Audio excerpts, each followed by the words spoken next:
ये कहते हैं कि इश्क जो होता है वो अंधा होता है, लेकिन इतना अंधा होता है कि पाकिस्तान से हिंदुस्तान पहुंच जाए, वो भी चार चार बच्चों के साथ। ये कहानी आपको हैरान कर सकती है, लेकिन ये कहानी याद दिलाती है बजरंगी भाईजान फिल्म की, जहां पर सलमान खान एक बच्ची को लेकर पाकिस्तान चले जाते हैं। लेकिन इस कहानी में एक महिला पाकिस्तान के कराची से अपने 4 बच्चों को लेकर हिंदुस्तान पहुंच जाती है। वजह, उसे मोबाइल पर पबजी खेलते खेलते एक लड़के से प्यार हो गया। एक लड़का जो कुछ मामूली 1000 रुपए कमाता है, दिन रात बैठ के पबजी खेलता है। ये महिला पाकिस्तान में बैठ के पबजी खेलती थी। 2014 में मोहतरमा की शादी हुई थी, पति मेहनती था तो 4 बच्चे भी हो गए। लेकिन इसके बाद जब इश्क का खुमार छाया तो फिर सरहद कहां नजर आई। सरहद को लांघते हुए ये मोहतरमा सऊदी से नेपाल और नेपाल से बस के रास्ते हिंदुस्तान पहुंच गई। पति ने भी मोबाइल फोन पर इनको पूरा ख्याल रखा। मोहतरमा हिंदुस्तान आई, अपने 4 बच्चों के साथ रही, इस नए लड़के सचिन के साथ रही। लेकिन बाद में पुलिस को जब पता लगा तो पुलिस के होश फाख्ता हो गए। पुलिस हैरान है कि यार ये कैसे हो गया। लेकिन इसके बाद की कहानी जो है वो और ज्यादा हैरान करने वाली है। वो कहानी ये कि महिला केवल 5वीं पास है, लेकिन फर्राटेदार अंग्रेजी बोलती है। महिला कंप्यूटर में मास्टर लगती है। अब पुलिस को लग रहा है कहीं ऐसा तो नहीं कोई पाकिस्तान से जासूस है जो हिंदुस्तान, और इसी वजह से पुलिस समझना चाह रही कि भाई ऐसा क्यों, क्योंकि हनी ट्रैप के मामले जो होते हैं वो अक्सर बड़े लोगों को फंसाने के लिए होते हैं।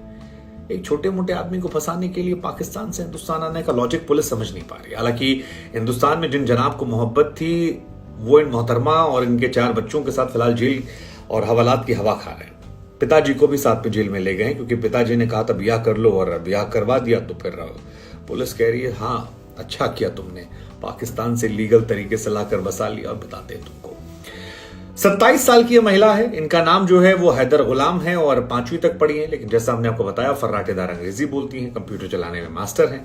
महिला ने पूछताछ में बताया कि नोएडा के सचिन साहब एक हैं, उनके संपर्क में आई थी। फिर दोनों के बीच में पबजी खेलते खेलते प्यार हो गया। पति से इश्क जो था वो कम था, लेकिन बच्चे जो थे वो पति के दिए हुए थे। इनको लगा ठीक है चलो ले चलते हैं। हालांकि यूपी पुलिस जो है इनकी कहानी को यकीन नहीं कर रही है। मोबाइल फोन को जब्त कर लिया है, फॉरेंसिक लैब भेजा है। उधर डीसीपी साद मियां खान ने बताया कि पाकिस्तानी महिला ने खुद वीजा बनवाया था और किसी और ने इसकी मदद नहीं की। दुबई गई, दुबई से नेपाल, नेपाल से यहां पर। अब 48 घंटे में एटीएस से लेकर आईबी, एलआईयू सबने इन मोहतरमा से पूछताछ कर ली है। हरियाणा के वल्लभगढ़ से इन्हें देर रात गिरफ्तार किया गया। 4 बच्चे भी थे। पुलिस प्रशासन हैरान है यार, सोच रही क्या कहानी है।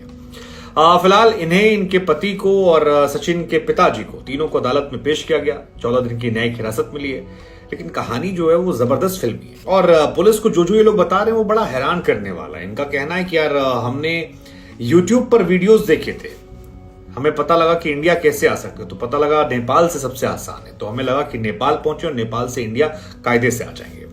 और इसी वजह से मोहतरमा जो है सीमा और सचिन, ये पहली मुलाकात इनकी काठमांडू नेपाल में होती है। यहां पर कहा जाता है कि 7 दिन तक ये रहते हैं। इसके बाद मोहतरमा जो है वो चली जाती हैं वापस पाकिस्तान। इसके बाद ट्रैवल एजेंट की मदद से टूरिस्ट वीजा बनवाया जाता है और 4 बच्चों को लेकर नेपाल पहुंचती हैं। वहां से बस पकड़ती हैं दिल्ली की और फिर सीधे नोएडा आकर धमकती हैं। इस जांच में पता लगा कि सोशल मीडिया पर वीडियोस बहुत काम आए। कई सारे जो अच्छे इन्फ्लुएंसर तथा कथित थे उन्होंने बहुत सारी जानकारी दी थी कि इंडिया कैसे आए। रास्ते में बस में बैठकर व्हाट्सएप पर कॉल करती थी और लोगों से हॉटस्पॉट लेती थी, क्योंकि फोन तो इनका पाकिस्तान से वाला था तो इंडिया में तो चलता नहीं था। तो इन्होंने, मोहतरमा ने क्या निकाला कि व्हाट्सएप कॉल करने के लिए बगल वाले से कहा कि हे भैया हमको हमारे पति से बात करना है, नेट हमारा चल नहीं रहा, बैलेंस है नहीं, जरा सा हॉटस्पॉट दे देंगे तो मामला हमारा बन जाएगा, और उस तरह से बात की। अब जो कहानी निकल कर आई है वो ये कि मोहतरमा का घर पाकिस्तान में सिंध में पड़ता है और सिंध की वो रहने वाली हैं।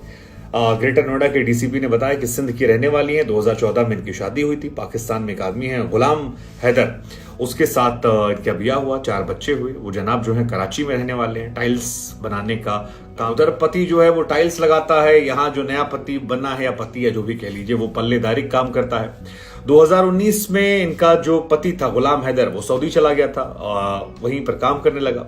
कहा जाता है फिर उनकी दूरियां बढ़ गई और दूरियां बढ़ने के बाद यहां पर इनको पबजी खेलने की आदत लग गई। पबजी खेलते खेलते इन्होंने बहुत बड़ा खेल कर दिया। नोएडा के रबूपुरा इलाके के रहने वाले सचिन से मोहब्बत हुई। नोएडा में पल्लेदारी काम करता है। शुरुआत में जब मोहब्बत हुई तो नेपाल में जाकर मुलाकात 1-2 बार हुई, उसके बाद यहां आ गए। कहा जाता है कि सचिन के पास जब रहने का फैसला किया तो पासपोर्ट बनवाने का पैसा नहीं था, इंडिया आना था।